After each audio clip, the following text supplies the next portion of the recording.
The following transmission is between myself and a Fallout modder known as PortoWulf, who has been modding since Fallout 3 and has been a large part in helping to build large upcoming mods such as Fallout London, Fallout Cascadia, and Fallout Miami. In the background, however, he has been hard at work on his own large-scale mod project, Empire Wasteland, which seeks to recreate and introduce a new story in his very own backyard in the Big Apple of New York City. Over the course of our conversation, we talk about the aesthetic style of the Fallout universe, what we can expect in the Empire Wastes, and the potential for a paid mod marketplace sometime in the near future. As always, if you enjoyed this episode of the Atomcast, the best way you can show your support is by subscribing to our Patreon, as your monthly contribution will go towards improving the quality of transmissions as well as being able to decrease the time between uploads. As always, links to our Patreon, as well as guest social links, will be included in the description below. Without further ado, the architect of the Empire, PortoWulf.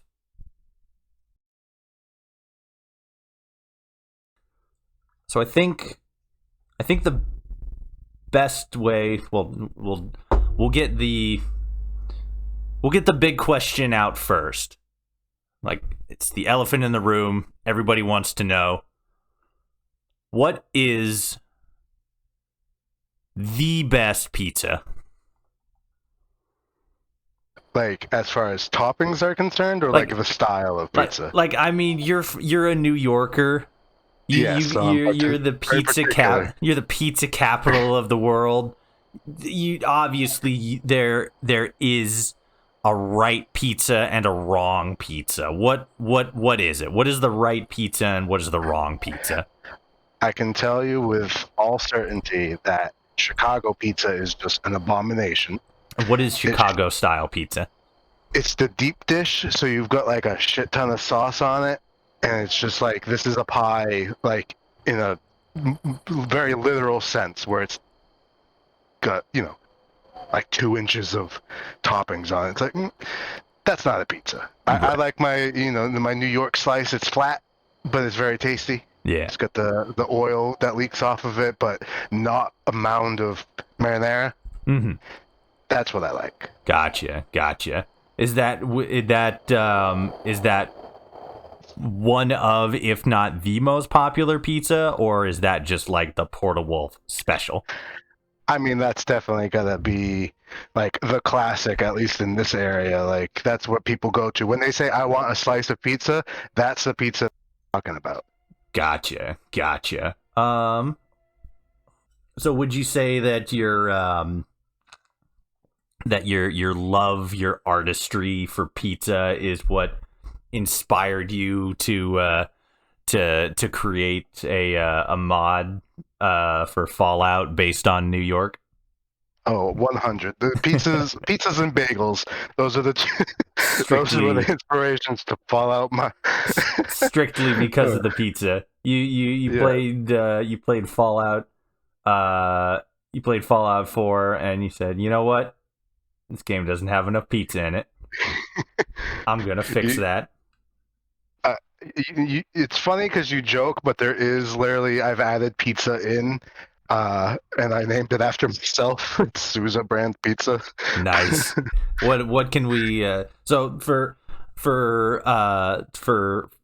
context, why don't you give us your pitch of what your project is, what you're making, and why it's interesting or noteworthy. Sure. It is a new world. It has got its own storyline.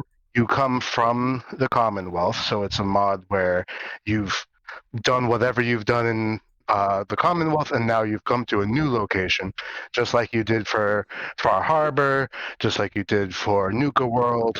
And what ends up happening is you get kidnapped, thrown literally into Manhattan with nothing on you, and you've got to, very Dead Money like, do what someone's telling you to do under threat of death. And in that process, because that in itself is actually quite easy, but in that process, you're going to end up experiencing Manhattan, and that's where the mod goes. Is it, are we just going to be visiting the Manhattan neighborhood in New York, or are we going to be visiting, like, the large, like, can I go to the Statue of Liberty in New York City, and then can I then walk or by other means, gain access to the Empire State Building? How big are we talking about here? So the Empire State Building is in the center of Manhattan, and the Statue of Liberty is on a separate island called Liberty Island. We also have Queens, we have Brooklyn, New Jersey. These are all separate areas. So in our mod, it's just really focused as far as the open world is concerned with Manhattan, and more specifically like Midtown Manhattan. So everything just south of uh, Central Park and north of like Chinatown. That area is completely open. You can walk wherever you want without having to like leave Manhattan. There will be a point where you do get to go to the Statue of Liberty. There is going to be a point where you might go to Brooklyn or whatever, but it's going to be a separate location. You can't just walk there by foot. There'll be different ways of getting there. So it's going to be kind of like, trying to think of an example in Fallout where you go to a specific location that's in like a far away location, and it's only for like a small amount of time, you know? In one of the Fallout 3 DLCs, you go to, I believe it's like an air base or something. So it's technically in the area, but it's just off the map, and it's its own contained area. I forget what it was, but Is it, yeah, well, I believe the base you're talking about was Adams Air Force Base. yeah, I think so. But if I remember correctly, you could go back to Adams Air Force Base, couldn't you? Like after you complete the story and everything, you could go back there. I'm thinking Well, more yeah, like is that the case in it's Empire Waste, correct? yes, the Empire Waste, Yeah. and for Brooklyn, it'll kind of be blocked off to you when you start, but once you kind of unlock Brooklyn, then you can go back and forth as often as you want. Okay. Um, and the same thing with Liberty. Liberty is literally a distance away, so it's physically hard to get there. You can't just swim. Um, but once you find a way to get there, then that way will consistently exist. But you still have to do that method each time, whether it be like, well, I won't say anything, but Yeah. yeah. I guess I was more when you mentioned that you could go to the Statue of Liberty and it's like locked until you get to like a certain point in the quest. I think Mhm. the first thing that came to my mind was I don't know if you played far enough in this is an awful thing to bring up, but I don't know if you played far enough in Fallout the Frontier, but in the NCR quest line at one point you go to, I believe, San Francisco, Dayglow, Really? somewhere. Yeah, Oh, right. Yes, at the end. Yes. yeah, near the end of the NCR quest, you go to California, and there's like explosions and bombs and Hmm. mechs and all kinds of other weird shit. But it's not an area that you ever go back to. It's like an isolated Right. cell that you can only get to under that specific circumstance. But you're saying Right. that it's more like as you mentioned in Fallout 3's, it was Broken Steel, right? Wasn't I believe so. Yes. Yeah, where it just opens up a new area and you can go back and forth. Uh, yeah. Okay, that makes sense. Um, Um, Basically, imagine if Fallout 3, you couldn't get into the Fallout 3 Metro, mhm. like at the beginning, and you had to like turn on the Metro, and then now all of a sudden you can get to a separate part of the map that wasn't there before, or it was there but you couldn't get there. You know. I think my least favorite thing, like the thing I disliked the most about Fallout 3, was actually the metro system. So thank you for bringing up that traumatic part of my childhood. It was very confusing.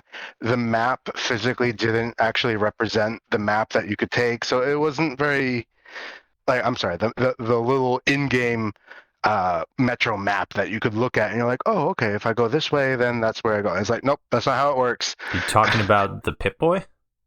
No, like literally the map that you can see at the metro stations where it shows like, Oh. oh, here's the red line, the blue line, the white line.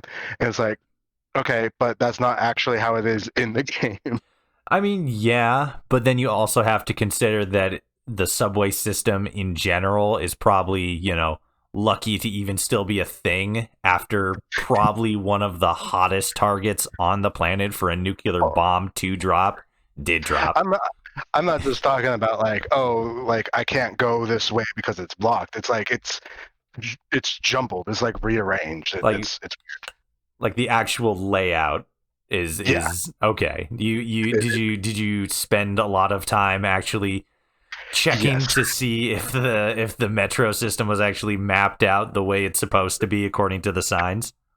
To be honest, that was one of the reasons I got into the creation kit when Fallout 3 was around, because I was like, this has to be like me just being stupid. Like, I went into the game files and it's like, no, I'm not. Like, I have good spatial awareness. This is just weird. So, well, I wanna touch on that too a little bit because the Empire Waste is not your first mod. Tell us about what your first mod was, and well, that what let's go a little farther back on that. What got you into, I guess specifically to start the Fallout series? What drew you to Fallout? Well, for Fallout specifically, I ended up buying Fallout 2 probably at like 2001 or something. So I would have been like 10. Um, so I was old enough to play it, but probably not as old as my parents would have liked. But hey, whatever. I bought it at a yard sale. Um, but yeah, that was my first iteration of Fallout. I did enjoy it. I thought it was interesting. Uh, and back then, I was a lot more used to how, turn-based games were. And then I don't know, I played it, it was fun, but then I kind of just forgot about it for a little while. And then when Fallout 3 came out, everybody's like, "Oh god, there's this game." And it was funny because I actually forgot I had played Fallout 2 because especially since, going from an isometric to a first-person shooter, I was like, "These aren't the same game." Right. And it wasn't until like I was halfway through when I kind of remembered like, "Oh yeah, I did play a game." uh, and then after I played Fallout 3, I went back, played Fallout 1, and then, after that, I played consecutively as it came out.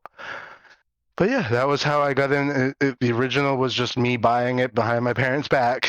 And I just fell in love with like the post-apocalyptic genre. I had already been really into like 50s stuff. So when the Fallout 3 came, it really doubled down on that retro-futurist aesthetic. Mhm. Then I just like really fell for it. That's when I like, oh, this is what I really like. It's interesting because I've heard a couple of people say that the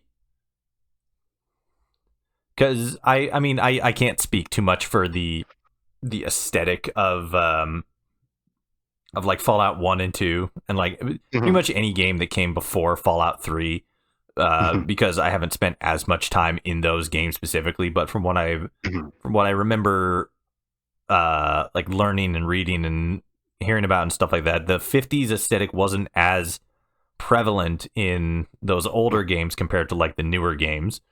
Um, Yeah. do you feel like, I mean, especially as somebody who started in a classics game, do you feel like I mean, obviously you said that the Fallout 3, the 50s aesthetic specifically was something that really drew you in. Is it Mhm. more of a case in like it sold you more, or was it just an additional aspect to the game based on this a property that you had already engaged with previously? So What I'll do first is I'll preface it. The original game had a style that's called brutalism, Hmm. where you have like a lot of like monolithic structures, you have a lot of concrete, you have a lot of like rebar, stuff like that. And that's, all fine and dandy, but I don't really live in a brutalist world. Um, Are there any and other games that have utilized a brutalist style or a brutalist aesthetic that you can think of as like its backdrop? um, So the recent Wolfenstein games, when the Nazis took over the world, they were a brutalist architectures type thing. So whenever you see these giant concrete slabs that go into the sky, like that's like a brutalist structure. Mhm. Um, but yeah, like it's a little bit different. And then you get to like the cathedral or whatever, and you have a very oh god, what's it called? Gothic type thing, where it's a little bit more detailed and dark. But again, it's really not something that I myself like can relate to. But with the 1950s, again, I don't live in the 1950s, but I've at least experienced more of that Mhm. than I did with either of those two styles. So kind of it's easier for me to really attach to and kind of put myself into, because I can say like, oh yeah, I like can understand where this is, or like how that works. Same thing with like the Art Deco, the retro futuristic, like those are things that I can kind of attached to, and it's very much just a personal preference. But yeah, that's I got really into that, and I just had a really big thing for the 50s when I started with Fallout 3 already, Right. so it just kind of was one extra thing. Do you think that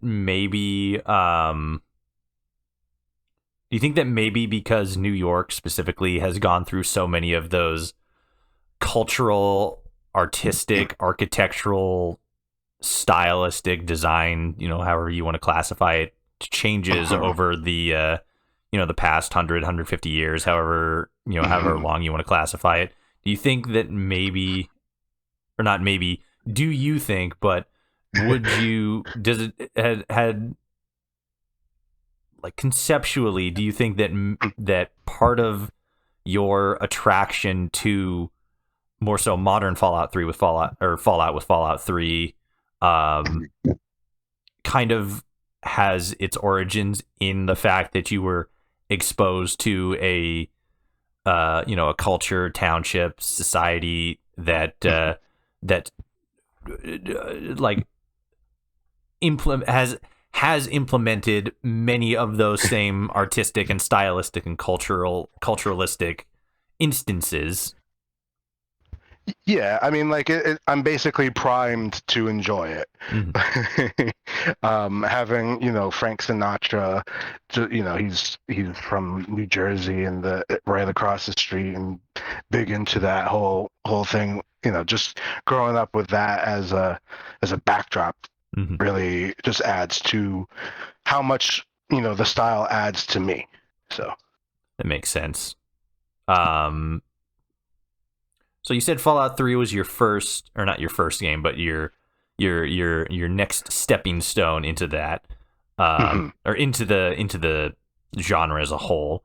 mhm. Um, you because as I said, Empire Waste is not the first mod that you made. Was it your Correct. first mod that was for Fallout 3? So the first mod that I put out was for Fallout 3. Yes. Okay, and tell us a little bit about that. Give us the rundown on that. So I I live in New Jersey, which is right outside of New York, but I'm also like an hour or so away from Washington D.C. I just have to go through Philadelphia, and then it's a connection. Mhm. So what I ended up doing was for this mod, I was like, I basically had the same premise of, hey, go to New York and do a thing. But in the process, you find out like, oh, I can't physically get to New York because of the damage to infrastructure, yada yada. Mhm. But you basically get stuck in New Jersey. So you get sent out. You go to Philadelphia. You go to the station, switch over, and go to Newark, New Jersey, and you do a whole thing there where you your whole goal is to get to New York, but you never do. You end up dealing with the people in the area, find out why you can't get to New York, and kind of do your quests there, and then you go back to the DC wasteland, and then it's like, oh, nope, couldn't do it. And what was this mod called again? So that was Into the Arc, Mm-hmm. and that was for Fallout 3. And the irony was that the reason I kind of pushed it out when I did was Fallout 4 had just been announced. Because already people had really switched from Fallout 3 to Fallout New Vegas as far as like modding was concerned and like just playing in general. Mm-hmm. And I was like, okay, if they make another Fallout game, no one's going to play Fallout 3. If no one's playing Fallout 3, no one's going to play my mod. So I'm just going to finish what I have and put it out there. And ironically, part of that was I actually didn't really finish it. Like you do finish the mod, but like that first person who's like, hey, go to New York City and find these people, you never go back to tell like, hey, I can't do it. So he kind of just goes crazy.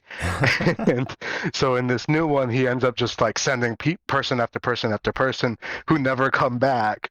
And then he's just gone crazy by the time you meet him. Right.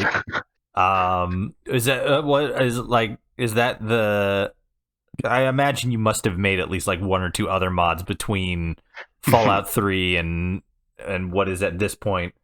What is it? 7 years after Fallout 4 initially launched? Oh yeah. I had started a few mods. I made like really simple ones. Like I made a water fountain rename mod because in Massachusetts we don't call it a water fountain, we call it a bubbler. So that was like the first thing I did as soon as the creation kit was out. I was like, nope, renaming that. Put that out. It was just a silly mod. It's gotta have the right name. You don't call it the right thing. It's not the real thing. You spent so much money on researching Massachusetts, and you still put in water fountain? Like, no. Right. Because you know, like soda has a whole bunch of different versions, like all over the country. Yeah. And pop is more of like a Northeast dialect thing. Like most people call it pop. Like they don't call it like soda or cola or anything like that. We definitely don't call it like cola, especially if you just like, do you want a soda? I think soda is our more common one, but I've heard pop and people would understand pop if you said it. Yeah. Is it like I'm trying to remember now. I can't think of any instance in which it did come up, but do you remember any instance in Fallout 4 where a character referred to like Nuka-Cola specifically, since that's, I believe, the only carbonated beverage brand in the entire game. You know, besides oh god, what's the Vim? Besides Vim, in Far Harbor. But I can't recall anybody ever calling it pop.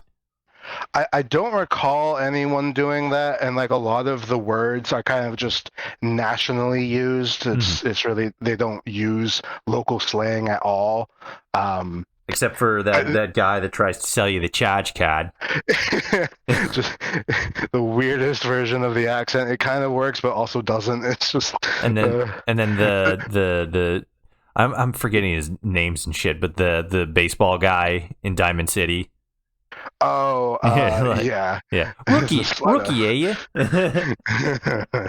I think, honestly, the only time that they got the accent right was a very sarcastic response that you can give when you come back from the Bar Harbor DLC, and they're like, oh, like, what happened? And then you're like, they made me the king of Bar Harbor. It's like, that actually sounded right, and that was the only time it worked. I'm gonna have to replay the game just to get to that point so I can hear what it sounds like, because you know, in video games, you know, you never want to say like the mean thing. You don't want to hurt you want to be the good guy. You don't want to hurt everybody's feelings. And then like when it comes to the sarcastic answer, it's usually like 50-50. You're like, oh, sarcasm would be funny in this instance. But when you just got back to a distraught family whose daughter is missing, and they're all like, "What happened? Where's my daughter?" You know, the sarcastic option, like it's not 50-50 anymore. It's more of Yeah, a I'm not gonna say it, that. and the things I didn't like about it was, one, it just says sarcasm. It doesn't say what you're gonna say, and it doesn't really have a consistent idea of what sarcasm is. Because sometimes you'll be sarcastic. It's like, oh yeah, I love that idea. But then sometimes you're just being a dick. It's like, Yeah, that's not it's sarcasm. That's just being rude. yeah. There was the dialogue system specifically that Fallout 4 introduced. It was just bad. It was just awful. But like, the worst part is it doesn't matter. Like 80% of the time, your choice does not matter. You could be rude and you're still gonna get the same result. Right. Like it's just like I feel bad doing It's it, just a but that's it. It's just a change in the dialogue. Yeah. It's literally just like a little bit of a path out to the side, but then you come right back in and then you get the same thing anyways. I was like, okay. Was there choice impact in was it traveling to the Ark? Your Into the art. into the Ark. That was it. Was there a moral system? Could you eat Um, babies in that mod?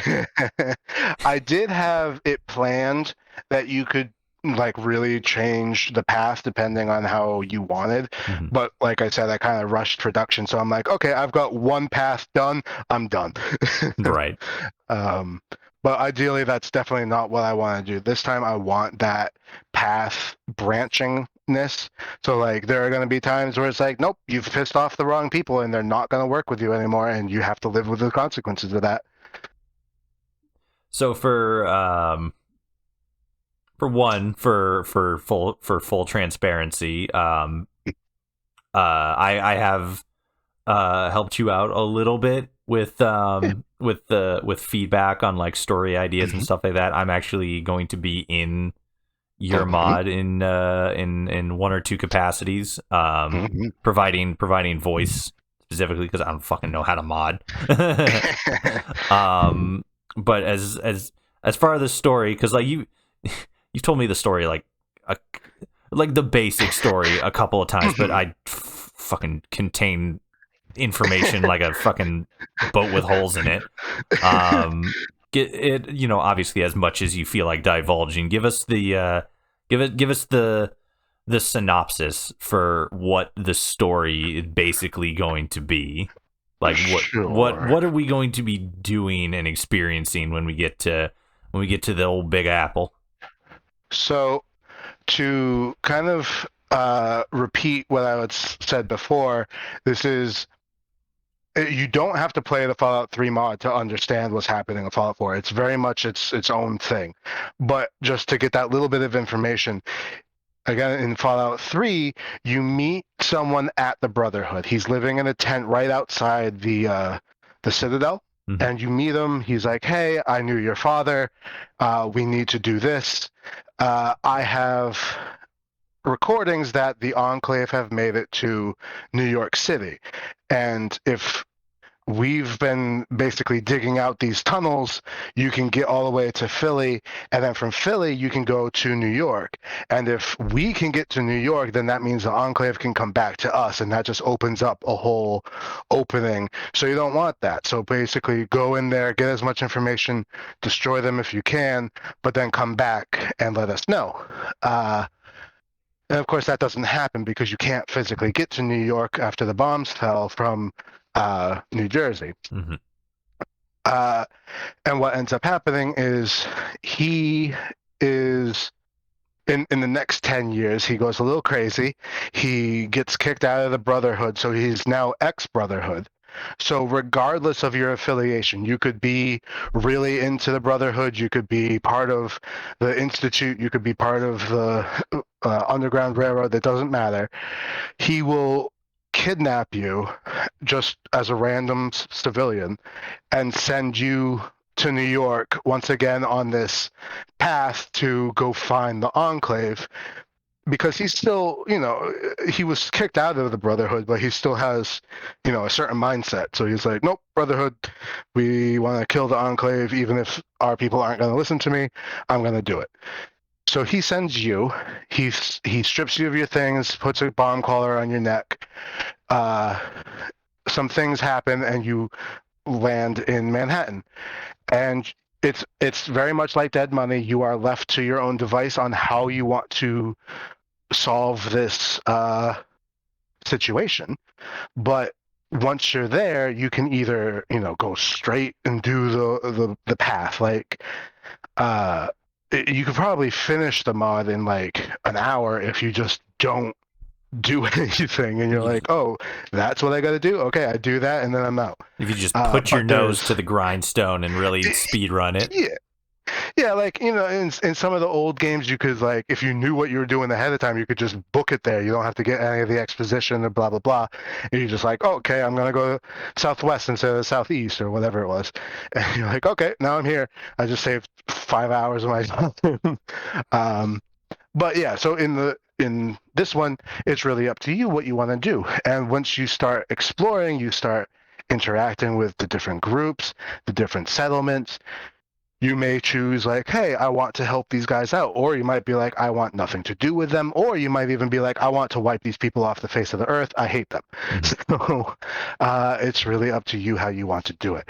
And a lot of these settlements are different than you might find in Fallout 4, the base game, because in Fallout 4, you've got things that are very separated. They never touch each other because they're just a small grouping here or there, whereas in Manhattan, even damaged, you still have like this grid system.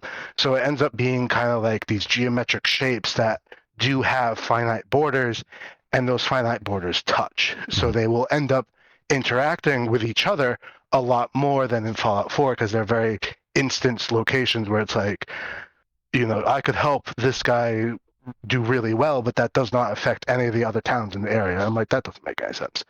So in this one, helping one might help or hurt another, or vice versa. So that's really like the push behind it. Okay, so there's a lot of very clearly a lot of inspiration. You've mentioned Dead Money as an inspiration a couple times. It sounds like there's going to be different factions and things like that. There are going to be factions, right? If there's no factions, the New Vegas players aren't going to play it. there are indeed factions, and the irony being that like the whole beginning and technically the arc of the plot is Brotherhood versus Enclave, which are very traditional, well-established Tale as old as factions. time at this point. Yeah, and because of that, they also play the most minor role in the game. It's literally the beginning and the end. That's hilarious. But everything in between is literally going to be new. Like they don't exist anywhere else. One of the factions also existed in my Fallout 3 mod, but of course you don't have to play that to understand it because it's reintroduced to you because you as the character is a completely new character. They'd have to relearn it anyway. So. Mm-hmm. But yeah, we've got all different like religions. We've got like gangs. There's just settlements that are, they're a little bit more established than the Fallout 4 settlements. So you actually have like production or like food that you can trade with the other settlements and water purification and in certain areas but not others. And some of them is like, oh, I have access to bullets or whatever. So it's like each one has like a specialty and their own personality. So it's interesting. Each one has a very specific theme to them. Yes. Like a specialty in either manufacturing or collecting bullets, food, this, that, and the other thing. Like I could say that one of them is based off of Bellevue Hospital. It's literally called Bellevue, and their whole draw is that they can treat and cure disease, injury, sickness, and like they're doing it authentically. So like that's their purpose. They don't really make or produce anything else, but they can trade for those commodities because they have a service that no one else has. Kind of like the Children of the Apocalypse in Fallout New Vegas, or the Nightingales in Sim Settlements 2. Yes. Because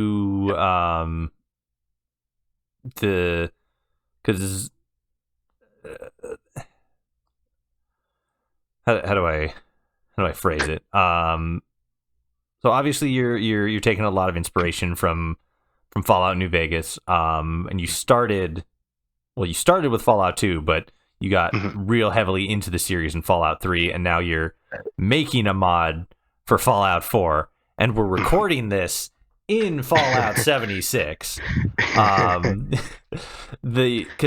Specifically because you started modding in Fallout 3, primarily because that was what was available. But now you're taking so much story, maybe not story, but thematical inspiration and just inspiration in general from Fallout New Vegas. What more so?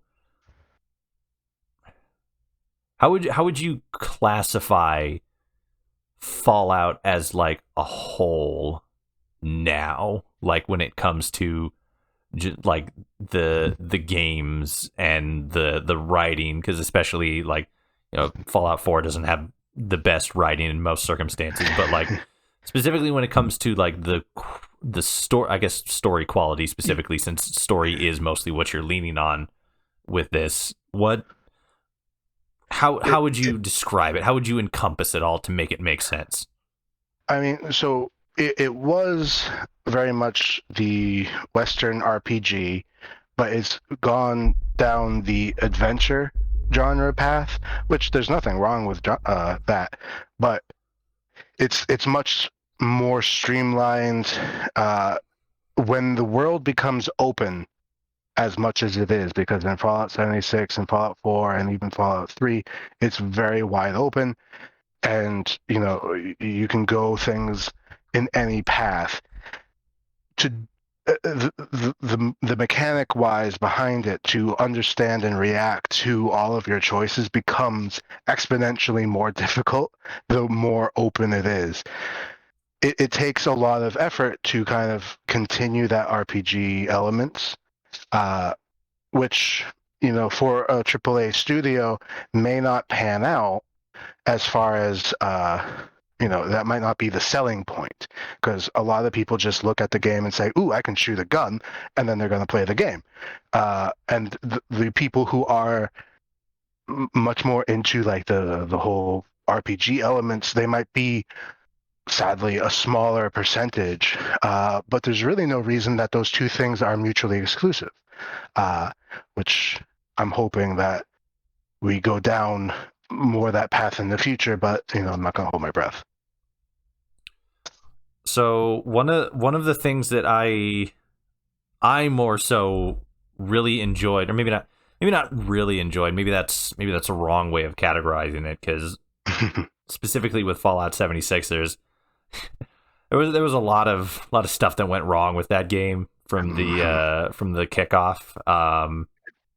They did plenty right though, I think, and are still trying to work on it and make it better. One of the things that I really liked though was the way that they did the leveling system, specifically because with Fallout 4, right?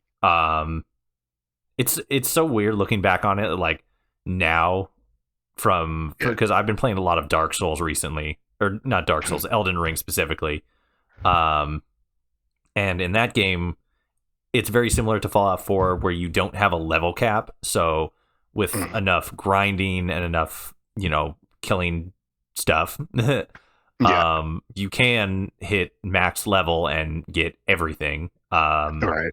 In Elden Ring specifically, so it's like level 738 or something as max or whatever, because then you can get like 99 in every stat.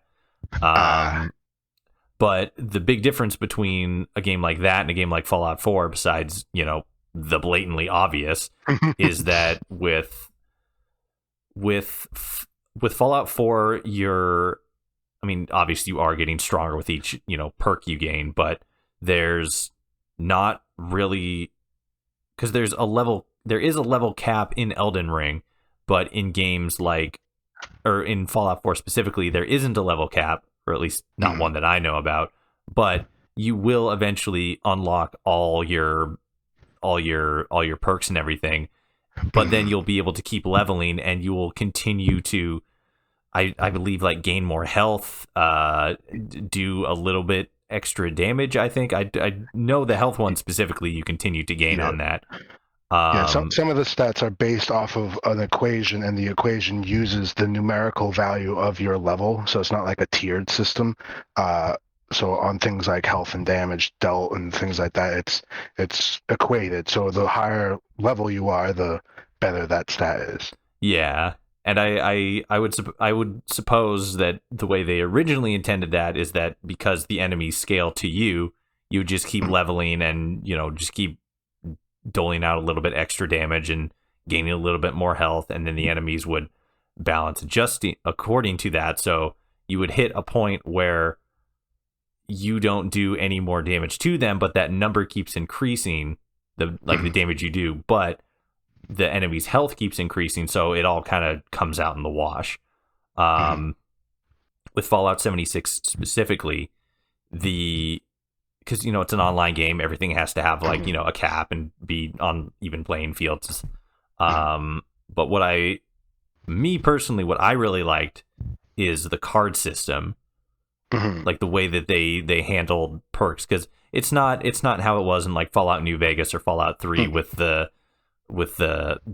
perk, or not the perks. Well, yes, the perks, but then like the actual like traits and stuff like that. Yes. Your big guns, your medicine, your unarmed explosives, things of that nature. The skill system went away in Fallout 4. Yeah, which I still argue is objectively better, but they can definitely get more creative with it. And I think the perk card system in Fallout 4 or Fallout 76 is obviously not the greatest, but it is an interesting advancement on basically what they did in Fallout 4, because it specifically allows for a loadout order. You have so many in strength, so many intelligence, this, that, and the other thing. What is your, because you've been around for a while playing Fallout, and you've seen how the ebb and the flow of things like this go. What are your opinions on like how Fallout is evolving and where you see it going in the future? Like if you were to give like a basic conceptual mechanical understanding of what you think Fallout 5 would be based on like what Fallout, what the previous games have been and how they've evolved, what would you kind of expect to see, or more so anticipate based on, the runes? Right. Like, so especially regarding things like skills, I don't expect that to come back. I think that that's gone now. I liked the skills. I liked it because it gave it a personal touch, because sure, I might have an intelligence of 7 and you might have an intelligence of 7, but I put all of my skills into hacking, where you put all of your skills into science or something like that. So you still get these different style runs. But I do like the perk cards. I think that in a single player campaign, though, I don't think that the cards would really work as well, at least not personally. I think they'll probably end up going back to something similar, or at least more similar to the Fallout 4 system than Fallout 76's system. I really think that's probably where it's going to end up going. I think that the card systems are a really cool idea, though, and it does work well for like a multiplayer game, because then different players can have different strengths, and then you switch back and forth with the loadouts, like you said. But if it's going to be a single player campaign, I don't think that's really like the best way to go about it.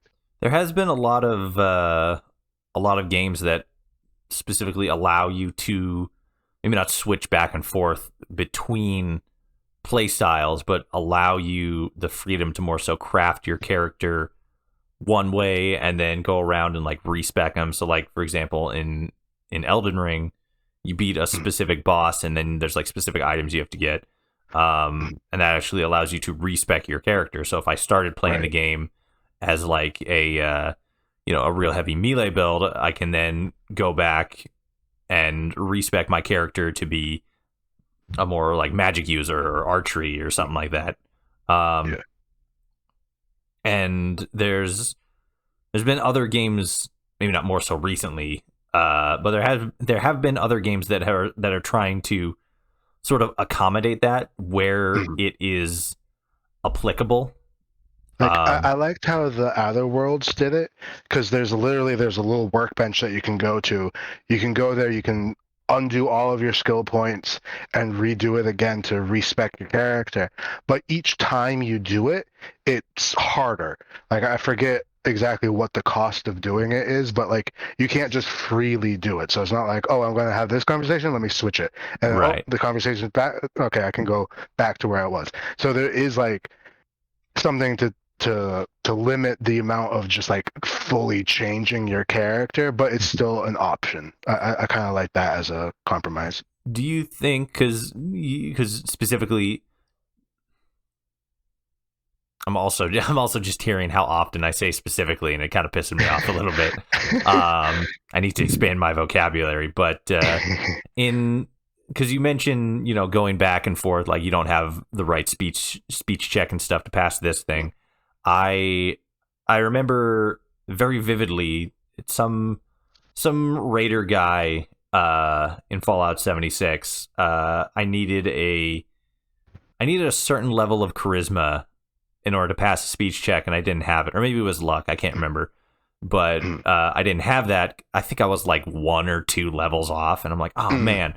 And then I'm like, how can I get an additional luck? So I went out and I think I got a hat and found a specific consumable that gave me a temporary boost to that, and then went back to it, and I did get that speech check.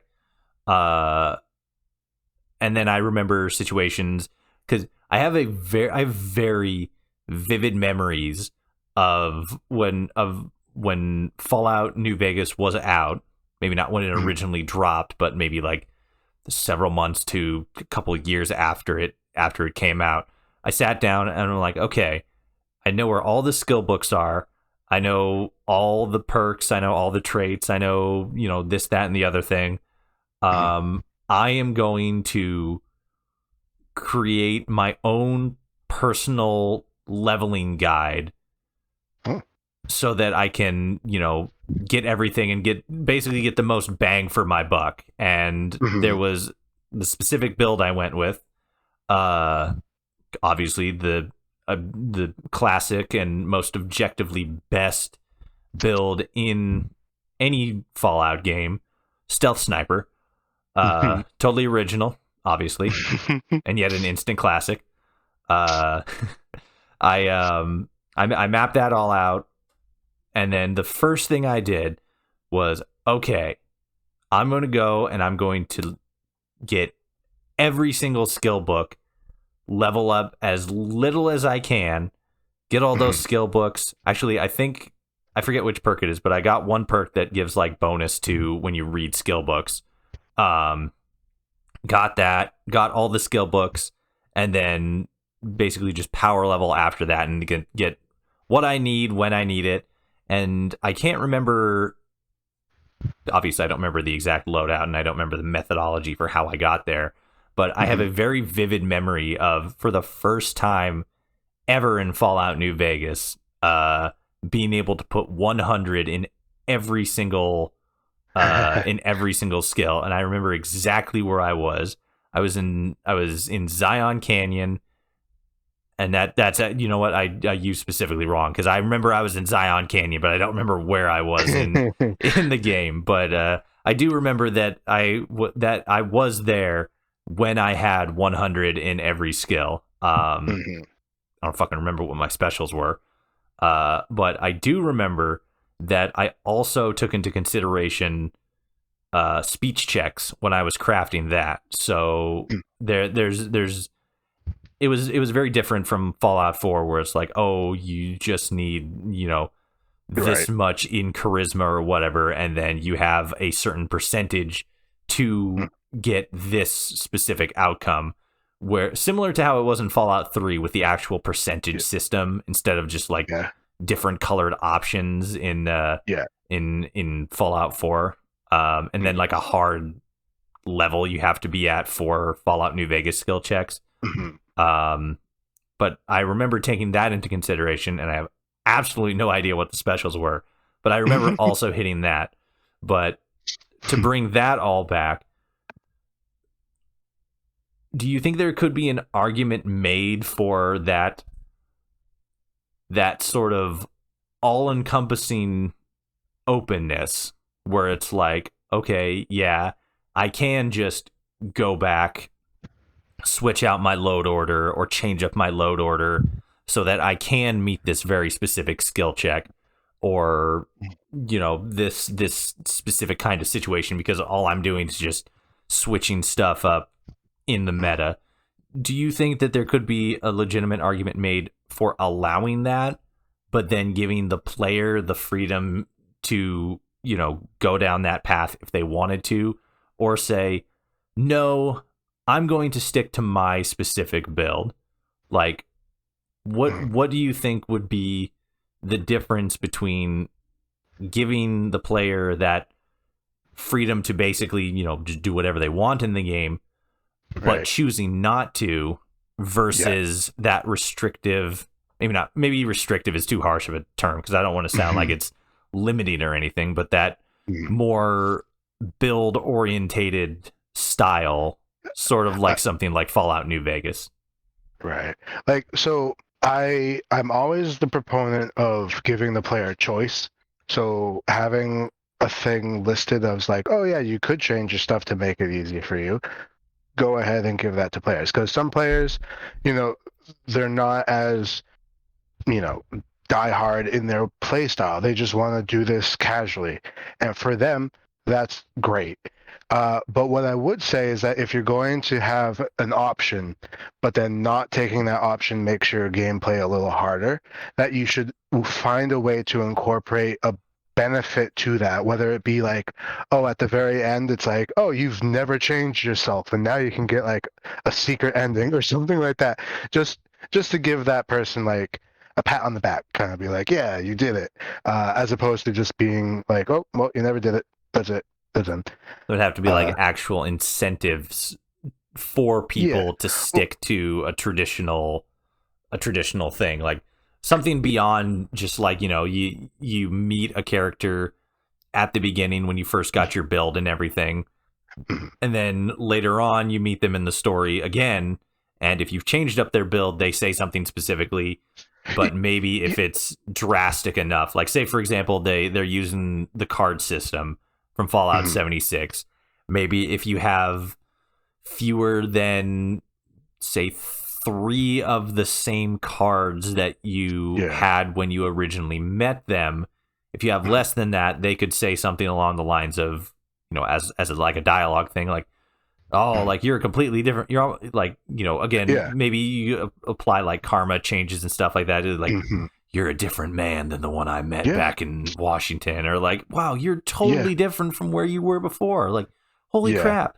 But then there could be like, I would like that. and then there could be like specific, there could be specific outcomes based on that decision to change up your build. Yeah, because like in some of the games when there was the karma system, certain people could only be brought in if you were good or bad or neutral. I think like if you walk up to someone, say, "Hey, you want to be my friend?" and you're like, "No, you're too much of a goody two shoes," and you just watch the man leave, and he just instantly kills like an entire town and walks back 5 minutes later. It's like, "Hey, you want to be friends now?" Like, you should get a different answer than like, "Yeah, you're a badass, just like you've always been." Kind of like Jericho in Fallout 3. One of the first companions you can meet, and 9 times out of 10, any player that plays that game is not going to have a low enough karma to be able to be friends, to get him as a companion, since he's like right at the start of the game. I've been seeing, not been seeing a lot of people talking about it, but I posted one meme on my on my community tab, and it's like, the the Undertaker meme where he's standing right behind Yes. that other wrestler and just like staring at him, and people Yeah. overlay shit over that all the time. This one, it was the flag of Kaisar, and the Mhm. text over the Undertaker said something along the lines of when I find out that killing the Legion gets me good karma. Yeah. I saw somebody commented on that and said something to the effect of um what was it? Because like Fallout New Vegas did it kind of the same, where there was still like a karma system, but reputation Yeah. was kind of a Yes. bigger thing.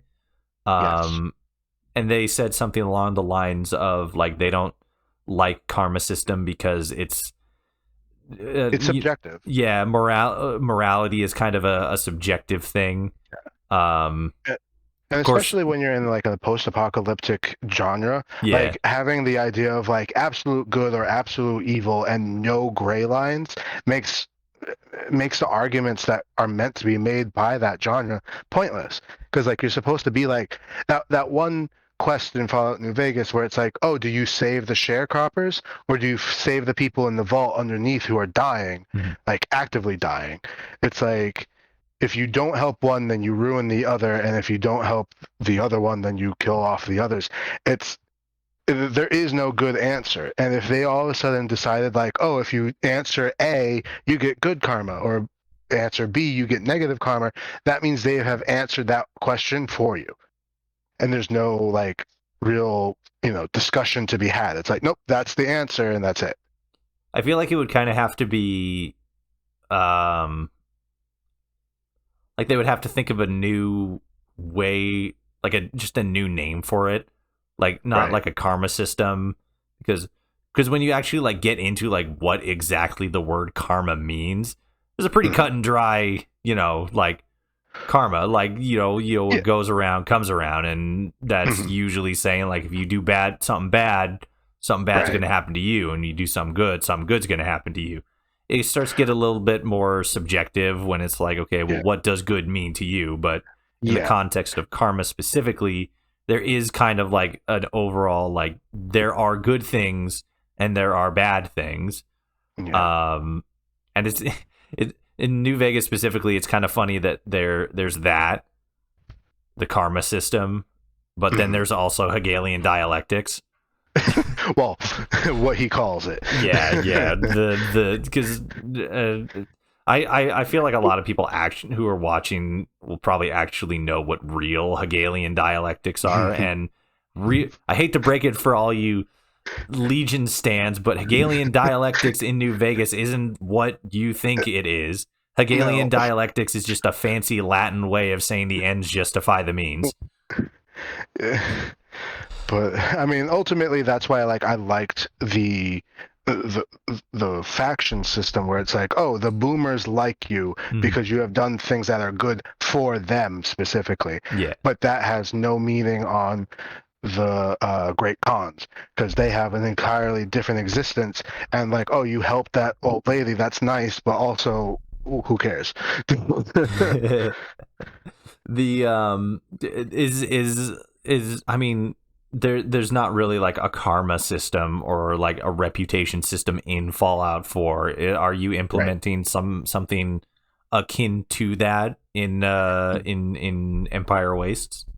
Yes, we are implementing a faction system, not karma, and it's specific to the main settlements and the main factions. There'll be like some smaller ones that don't really matter, but it's and instead of being a two-pronged thing of like, oh, I'm holier than thou or I am the devil, it's you've done good and bad, or you've done a little bit of good and a lot of bad, or vice versa. I think actually New Vegas had something similar to that too, because it was like, oh, troubled peacemaker or something like that, where it's like you've done a little good, little bad. Mhm. Uh, so that's where we're going for that. And each faction has its own system and its own ratings. And on occasion, helping one and being in the good graces of one might automatically make you good or bad for another person, because it's like, oh, these are my friends and you're their friend, then hey, you get a little good grace with me. Or like, oh, those people try to kill me every day and you're their best friend, like, nah, I don't like you. So uh, a little bit more interconnected on that end. Makes sense. Making it a little bit more realistic. Yeah. I trying to think back on our conversation. I don't think I've said you. I definitely said it in the intro, and it's probably definitely it should be future Toshi from the future. You should have PortoWulf's name in the title, but for anybody who has been like paying attention to other mods, specifically Fallout London, they probably recognize your name because you've also been working on several other mod projects besides your own, the Empire Wasteland. With London specifically, you've been helping out with them. What other projects have you been working on at in conjunction with Empire Waste? Because that's your passion project that you've been working on for a while. Yeah, like you said, Fallout London. Did a lot of interior design, helped them out with a few things here or there. I think one of the cool things about being on like a project, but also in connection with these other projects, is they didn't really give us an instruction manual. So some of us know certain things, some of us know other things, and then when we come together, we can kind of exchange that. So like, I gave them information, they gave me a lot more information back. So like, Are you talking about that was kind of cool. Are you talking about like the different mod projects, or like different people working on the teams? Both. I mean, like as a project, like um, if I say like, oh, I never figured out how to do this, someone on the project might be like, oh, well, this person did it. Let's get you into contact with that person, and then then they actually can help. Or they might be like, oh yeah, we have that document like in our system. Let me send it over to you. So then like either way. Mm-hmm. What do you gain out of modding? That's an interesting question because like one of the things that I know about myself is that I like to tell a story. I like to entertain others. I like to make people think, and I like to create worlds and just have people experience that. Like outside of modding, something that I like to do is like I throw events like escape the room parties or things like that where I've designed everything and then my other people get to experience that, and me watching the people experience it is where I get the joy from. So having the people enjoy what I've created and what I've given them as an experience, that's really where I get it. And like the same thing comes for the modding. Like the best I think I felt was when Fallout 3, when the mod that I did for Fallout 3 came out, when people started commenting and like left really nice messages, that really made me happy. That's what I get out of it. God, nice comments. That's Yeah, a basically. that's a foreign concept to me. um so you're saying it's more of a it's kind of like being, I mean, it's not something I can kind of put my mind in the headspace, like conceptually, because my mother was both my parents were at one point or another chefs, so I can kind of imagine what it's like to work professionally as somebody who makes and prepares food and then gives it to people to enjoy. So conceptually, anyway, it seems like you're saying that the process of creation and then presentation and reaction, that whole cycle in it, more is like what you get out of modding, because obviously as it stands now, outside of Patreon and just people being kind and offering donations and stuff like that, there's no monetary gain out of something that takes years, Yeah. years and years, and a lot of time and effort and know-how and practicality and stuff like that, and to minimum, like, it's I don't want to undershort it or anything like that, but or like make it seem like the community isn't eternally grateful for some of the mods that get put out there, but like the return on investment for mods is like is drastically disproportionate to the amount of time and effort that actually goes into the Yes. mods. But you're more so saying that the process and the reception is more so what you're perhaps not seeking, but kind of what keeps you in the modding community. If I had to like psychoanalyze myself, I'm a very creative person, I'm a very artistic person, and like those things are going to go on in my head regardless. Me getting it out and having people enjoy it is a way of almost validating that, of Mhm. like, hey, that's okay. And like that's actually beneficial to people as a whole because you've been able to share this. Uh, that's definitely not something that I consciously think about, but I think that probably plays some type of role in it. Uh, just like like it makes me happy, but I think the happiness comes from the idea of like, hey, what I did had value, and what you said was very true. Like all the effort that goes into it, because it does take years of effort, learning new skills, working with other people, and then what you come back at, there's no monetary value, there's nothing like that. Some people do get like jobs out of this. I've had two of my friends from Fallout London get actual jobs in the industry. Mm-hmm.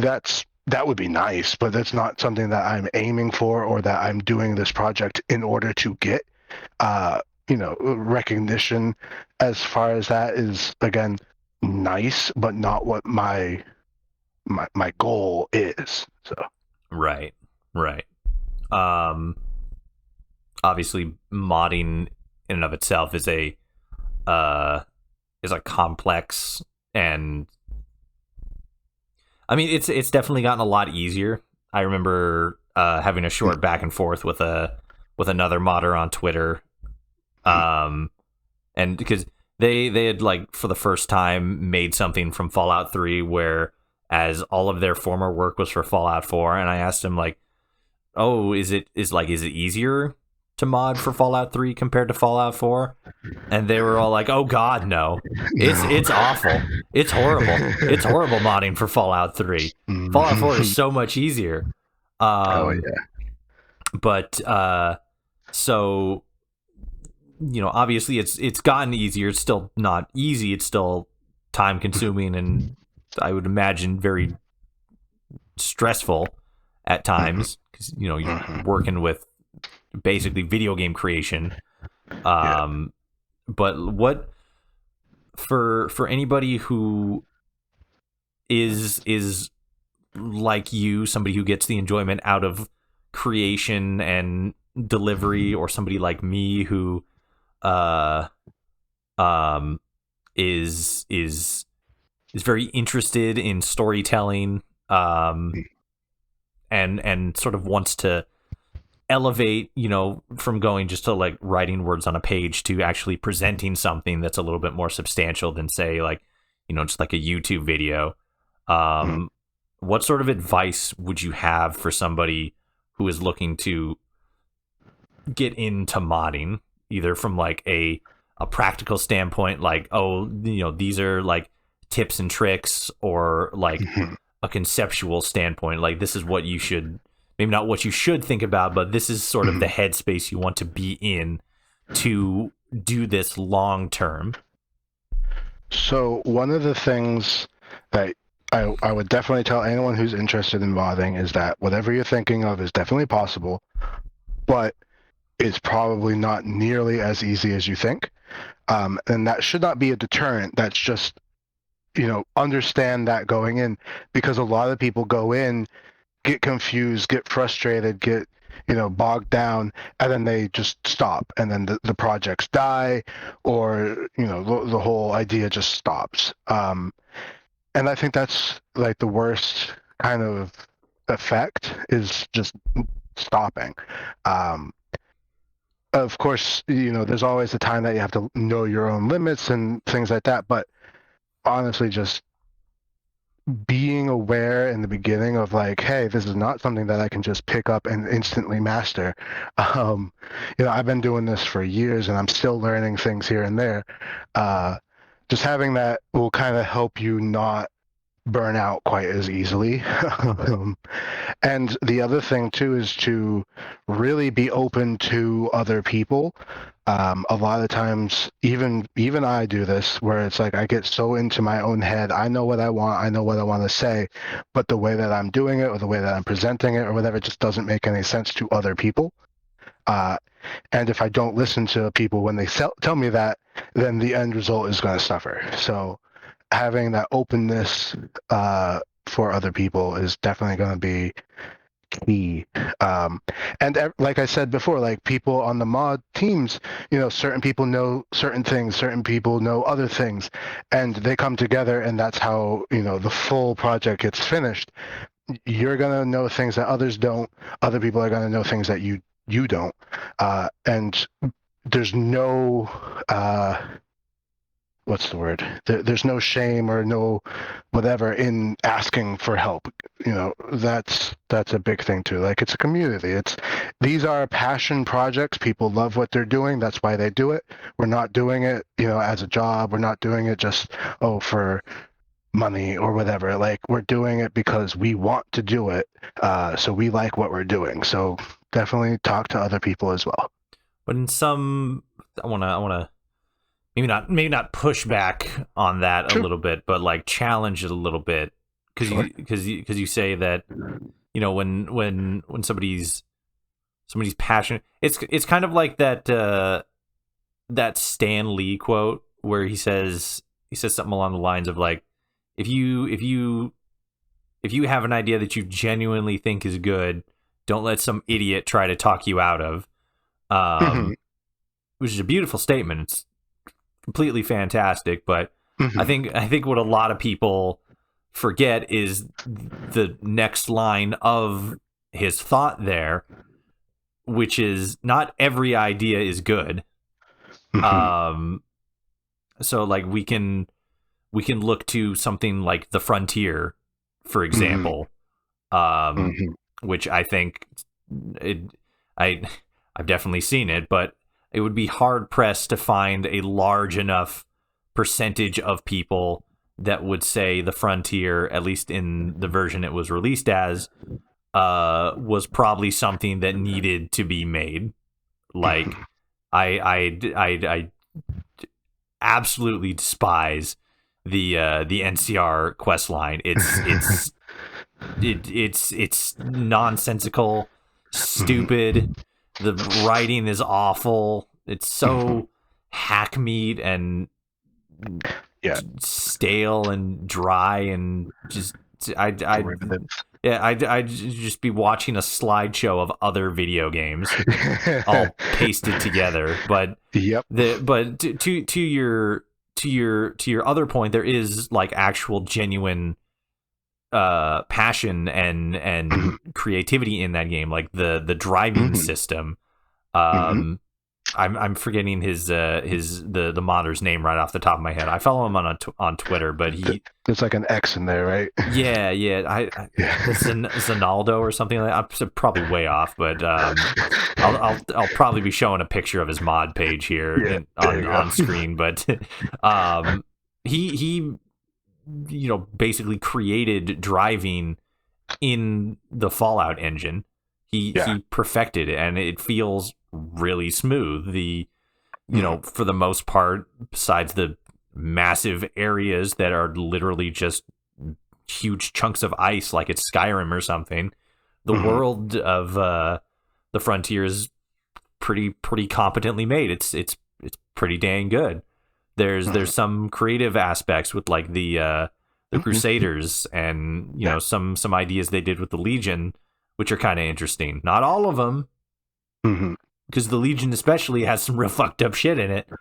But again, to sort of challenge what you said about, if you want to create a story, and you're passionate about it, go for it. Is there anything is there anything that we can do to avoid another frontier, or Well, anything I that mean, we might caution people against doing, or advise people to do more often, to more so? And I'm not saying the frontier couldn't be good. I'm no. saying that, like, there were definitely some steps that were avoided, or maybe not avoided, Mm-hmm. but neglected Missed. in the Yeah. in the refinement and the honing process. What could be done for new people, new modders, new storytellers, to avoid the same outcome?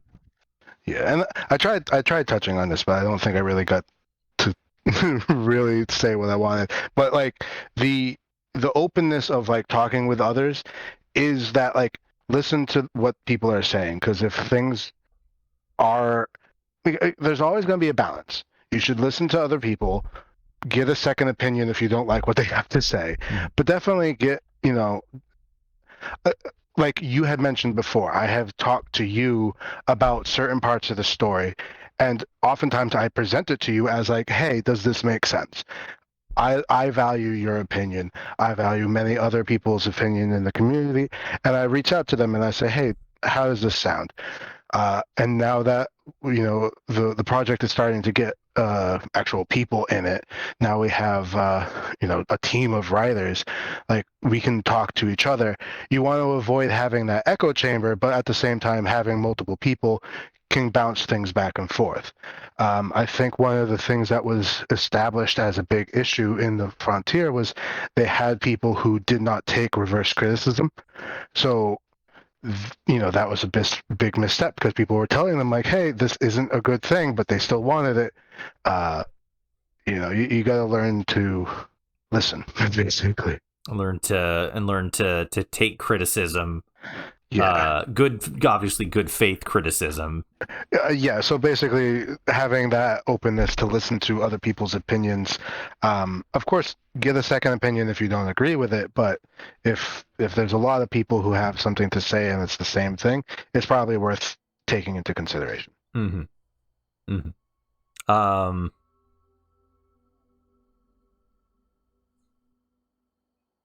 What because obviously there's, I guess it's sort of different when you know a little bit more about, like, the gaming process, or maybe not the gaming process, but what specifically goes into the creation of a game, from a storytelling standpoint, from an actual creation standpoint. So it probably changes your understanding of video games, for maybe not for the most part, but in some sort of aspect. But what is, like, a game that maybe has come out recently, or is going to be coming out, sometime in the future, the far future, maybe not the far future, with, like, Elder Scrolls 6 and Fallout 5. We're gonna be old men by the time that comes out.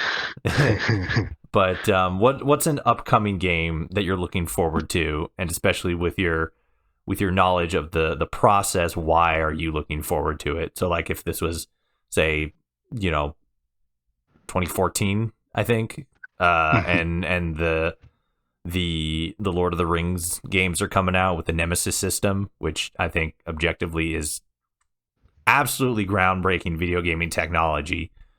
What are you looking forward to, as somebody who has that level of experience with both game creation and just writing on that level?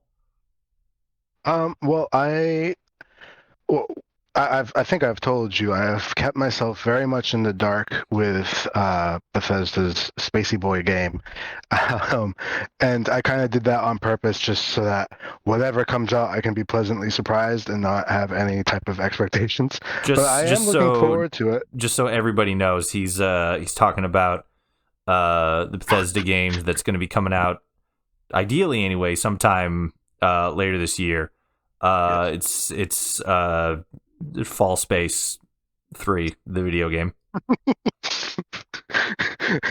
Starfield. You're Yes, talking about Starfield though. I'm talking about Starfield. What? And Uh, I'm looking for that, like, for a different couple of reasons.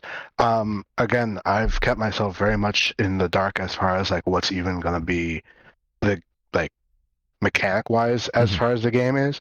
Um, all I know is it's in space, and that the dialogue system at least is not a four option.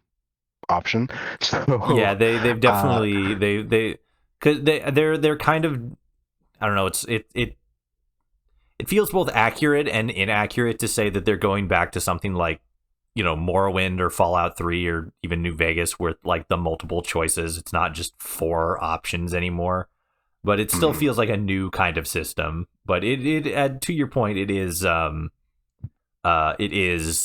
it's not just the four options anymore. You have an actual like dialogue tree, like a proper one. mm. Yeah. I, I'm looking forward to that. I'm looking forward to a new type of setting, this space setting. And I know we had like Prey and other games like that, but I think like this is a new, without the pun, but like a new frontier of like it's open. I believe that there's a lot of story that can be told that hasn't been told in other games. So I think this is going to bring in a lot of new ideas. Um, I'm it's actually simultaneously really exciting, but also really frightening because it's uh, way back when we were talking about like aesthetics from Fallout. Like, if I'm not used to it and it's too new, I'm almost less into it. Uh, so maybe, like the first time I play it, I'm sure I'm going to have just like a fun time playing a game. But as far as like the world and story is concerned, it's probably going to take me a little while to kind of get into it. That's just my personality. But I think probably on my second playthrough, that's when I really get like, oh, I understand these details now of like how that affects the world building. Uh, but yeah. Do you have any plans to make mods for Starfield? Uh, I don't know. That's fair. um, I think I'm gonna have to play the game to even figure out like to what aspect can I mod, because if it's just gonna be, oh, I can make cool ship upgrades or something like that, like that's not my cup of tea as far as making. Um, but if it's open enough where I can fit in my own, story or quest or adventure or whatever you want to call it, uh, maybe. I guess it also would depend on the editor, because if they give us what Fallout gave us with the creation kit, where it's very user friendly, that's much more likely than like, oh, here's the engine, but we're not going to give you really a good tool to use it. Right. Right. Um, there was something. There was something that I can't remember off the top of my head if this is something that's like almost 100% going to happen or more so like a speculation thing. But I'm pretty Mhm. sure it's something that I talked to you about previously, either over text or over, via voice call. Mhm. But the YouTuber Juicehead, who covers a lot of Bethesda Mhm. specific news and stuff, he put out a video where basically he was talking about how somebody brought it to his attention that uh the the Steam information, like it's like Steam DB, Mhm. which is a website that publicly displays different versions of Steam games. So there's like, there's like a live build and there's usually like a dev build, and it just shows like, oh, this is, what they're working on. It's like looking at like a legal document. Like I saw a TikTok the other night where somebody found out that if you go to, it's like PokemonSleep.com, which is a sleep app that they've had in, they've been talking about for a while. Like you go to the website and it literally just shows you like a patent document and like what the game sort of is, like what the cycle, like what the concept is and stuff like that. That's kind of the idea with SteamDB. You literally just see kind of like a little bit deeper of the metadata and stuff like that. But what they noticed when they went to, or what somebody noticed when they went to the Skyrim SteamDB, is that there was an in development version of the game that was called like Skyrim Store or Skyrim Shop or something like that. And I think that there was definitely some additional middle part that I'm forgetting at the moment, but basically what he started speculating on is the possibility that Bethesda is going to be maybe Xbox in general, but in this specific case because it's Skyrim, Bethesda is potentially going to be rolling out paid mods very similar to their Creation Club system. However, especially because they're under Microsoft now, one of the things that he speculated on is that it would probably be something similar to the Minecraft store or the Minecraft shop, whatever it's called, where you can actually pay money to have mods on your game.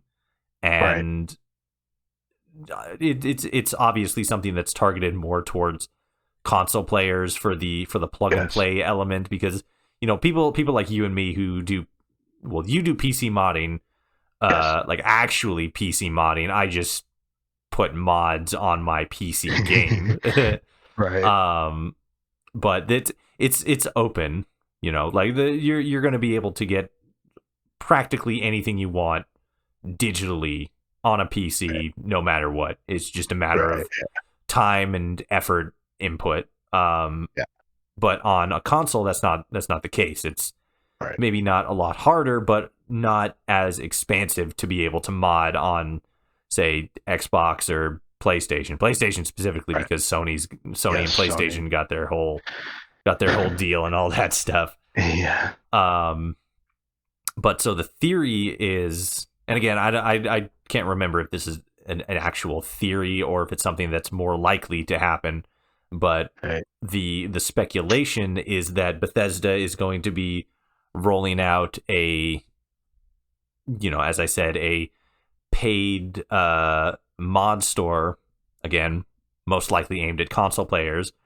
So obviously downside, some people are going to have to actually pay for mods, but then there was also speculation, and more, again, based on Minecraft, because all of the mods in the Minecraft store are actually made by, independent modders, and they actually get a cut of the revenue earned from purchasing their mods. So what they think, or what Juiced thinks, maybe not Juiced, but like people in general, what they're thinking is that maybe Bethesda is rolling out something similar to where, yes, there will be paid mods on both, console and PC, but that money will then go towards, or be given either in some percentile or 100%. I can't remember. I can't imagine it's 100%. I would imagine it's, maybe like a 70-30 split to the creator, that the mod authors would then have a revenue stream by creating mods, very similar to how YouTube worked when they started, paying their content creators. You make content, that contents get, for YouTube, that content get viewed. we can run ads on it, we gain revenue from those ads, and then you get a cut of that profit because you actually made the thing. Right. But with mods, you are making the thing, and then we are just selling it in our store. Right. What are your Yeah. thoughts on that? If that like the likelihood of that actually happening, and what you think of that sort of situation? So, I mean, it's definitely a multifaceted idea because on one hand, like the idea of being compensated for work is, a major thing. I believe that people should be compensated. What I worry though is creating these almost like the illusion of like elite mods, where it's like, oh, these are paid mods, these are like Bethesda sanctioned mods, versus the Nexus or other areas you could get mods from, where maybe people who can't get, because I don't know what they're, because I can't imagine that just any mod can show up on there. I'm going to assume that you have to get into some type of contract with Bethesda, and it's not going to be like, because for Fallout 4, you can go onto the Bethesda website and anyone's mod is there. You can get them. The creation kit is different though, and I know, was it Eleonora that did a couple of those? Yeah.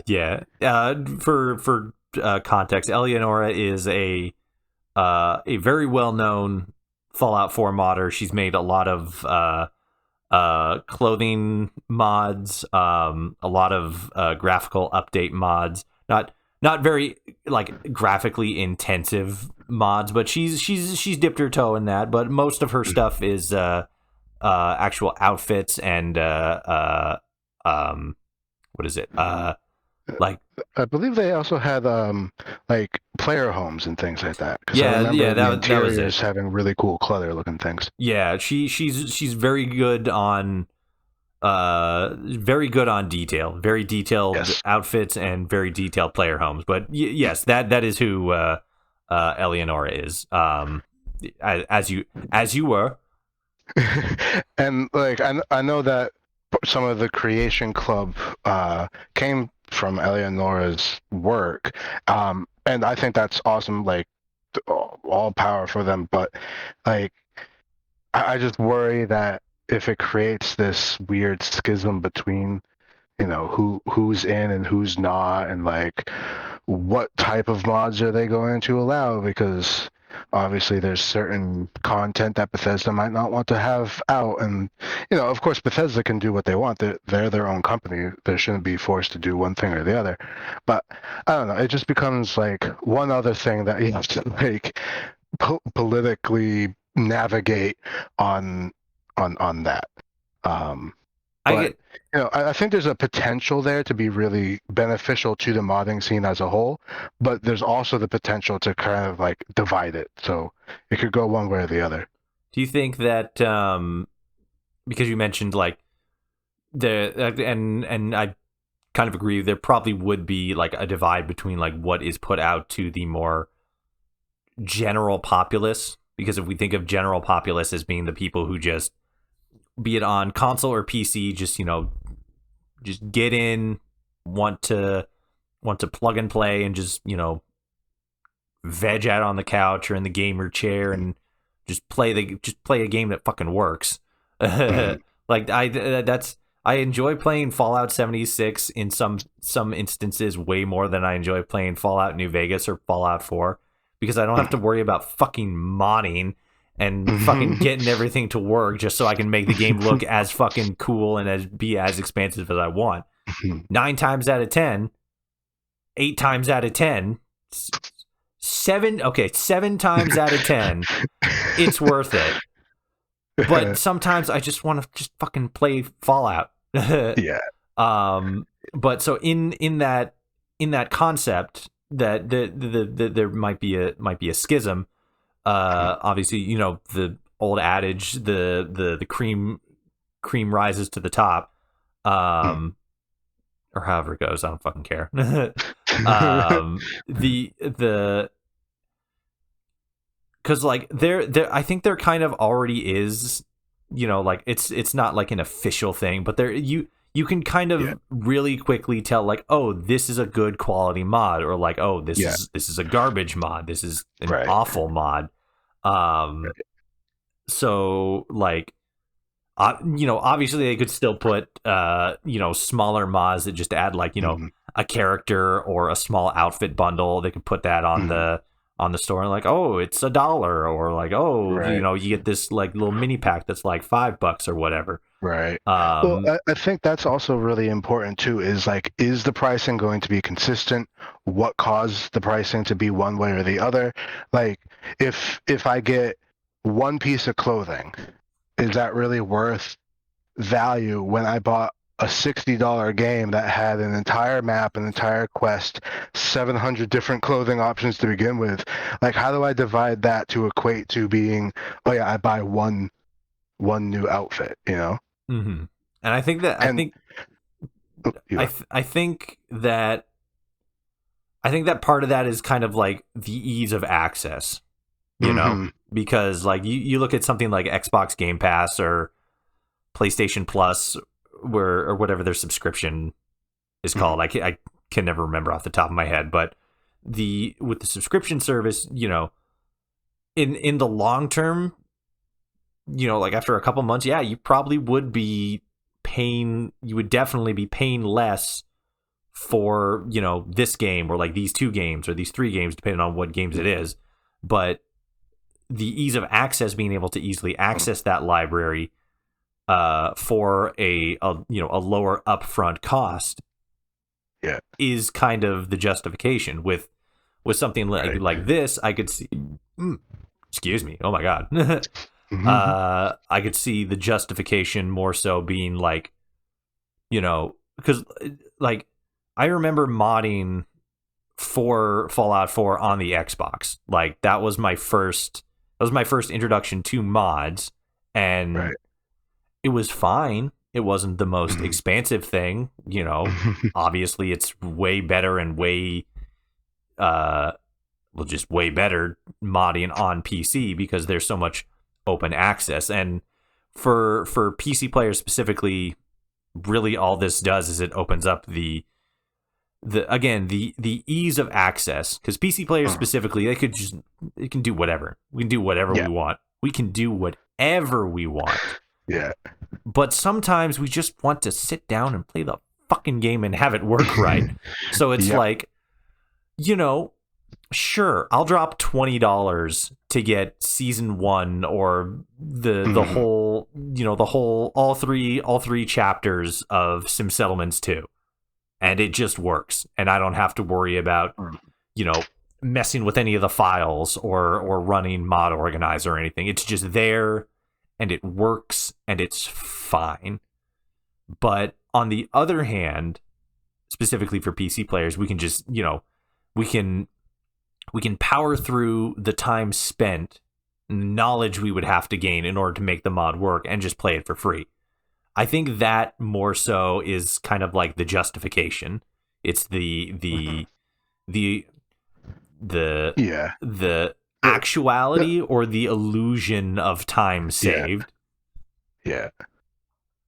I mean, I just remember back when the Creation Club was still kind of like a thing for Fallout 4, watching, I think it might have been Oxhorn. Someone did like a bundle review, and they went through what came with it, and I think it was like a bunch of power armor options, and they're like, yeah, this is cool, but this other mod is on the Nexus for absolutely free, physically so much better, and it's free. But like you said, people on consoles can get it, and people on PC have that ease of access.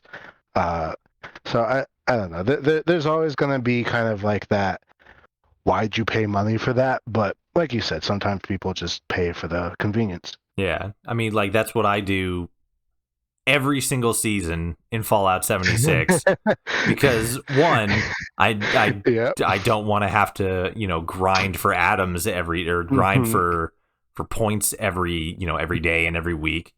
And 2, I'm not going to do that. I'm just gonna fucking pay the like $130 or whatever so I can have the season, and then I can be like, I got the thing, so I can have my little good boy Bethesda fucking sellout badge. Yeah. But I don't know, from like a business perspective, it makes a lot more sense because consoles yeah. are the thing that sell. Those are the things that make or break a game. Yeah. Unless it's like an indie title or the developers specifically make PC games. Right. So like you obviously want to keep the console gamers happy and offer as much as you can to them while also making money, because that's the point of a business, making money. Right. Making as much money as you possibly can. Right. And so, there's the ease of access there. But then, as you said, anybody who, is like, I don't want to pay for this, then they can just like go to the Nexus and download the exact same mod for free. Yeah.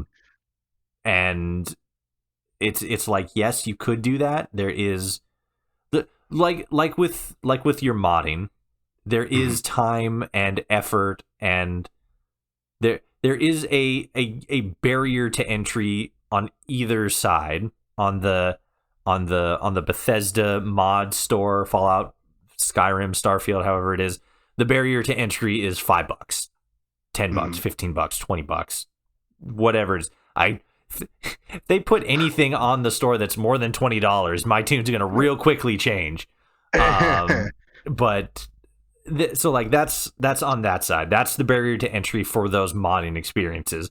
On the PC side, it's easier just because that's where mods came from. They came from the PC.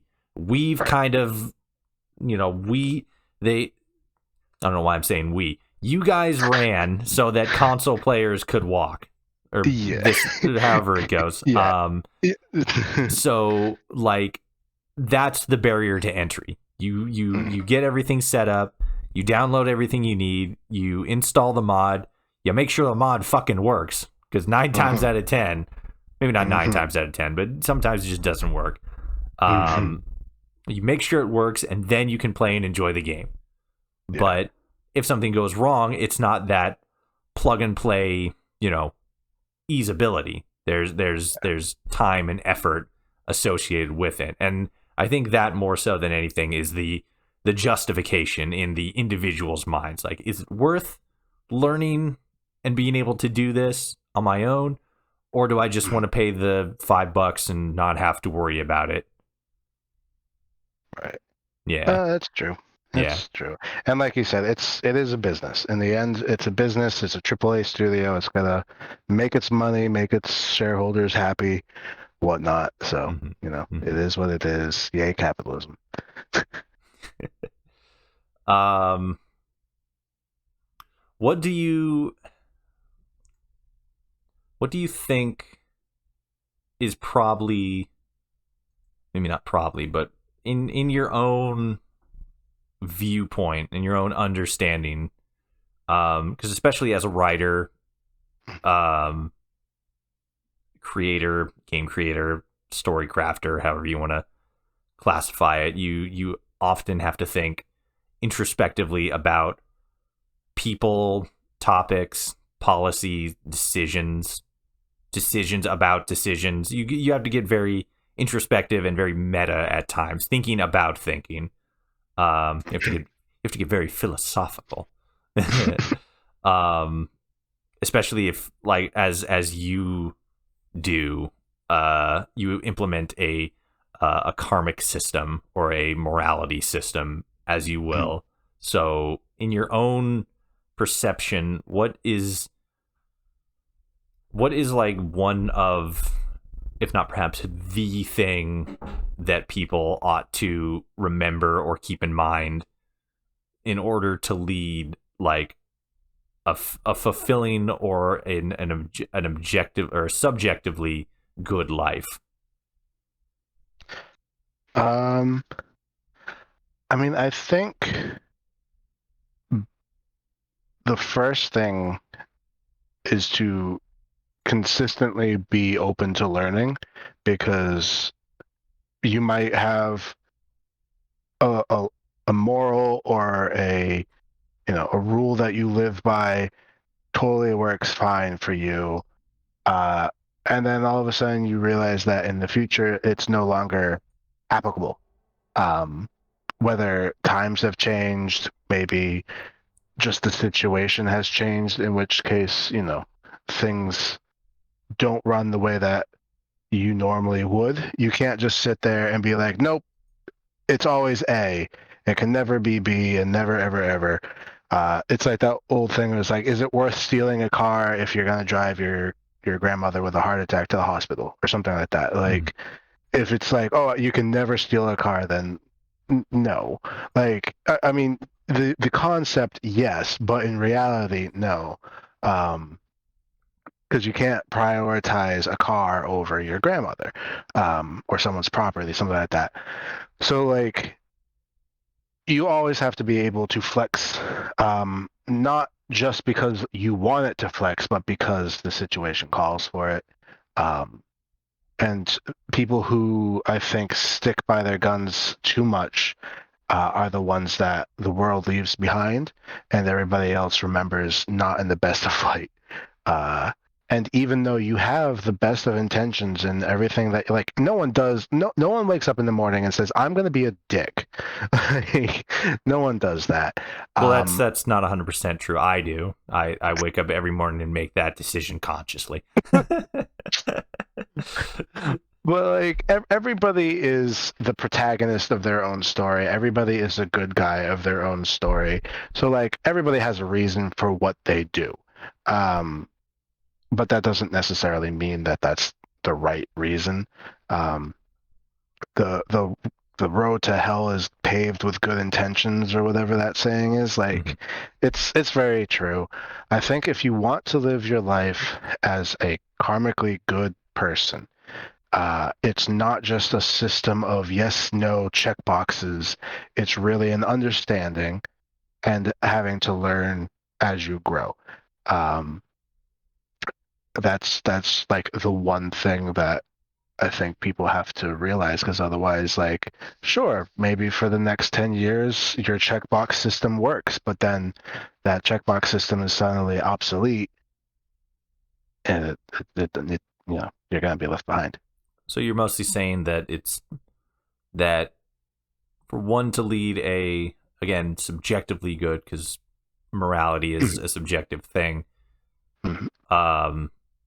Whether or not it leads to some sort of general consensus, like what the large mass population of different people with different ideas and different opinions and different ideologies would consider as one unifying good and one unifying and agreed upon bad, you would say that from a subjective standpoint, it's more so important to be open-minded and to be willing to maybe not change, but intake information, process it, and then act upon that information. Like, I was born in 1991. In 1991, a national poll made it so that only 57% of people thought that interracial marriage was okay, and that everybody else was like, nope, that's immoral, disgusting, whatever. And now it's 2023, and that number, of course, is still higher than it should be, but way lower than 57%. And we continue. Now it's, okay, what about gay marriage? What about these other things? And things change. I don't think that people in 1991, when they were voting against certain things, that they thought that they were being wrong. But in retrospect, they were. And that's why I really think, like, you have to be able to adapt. Adaptability. Yeah.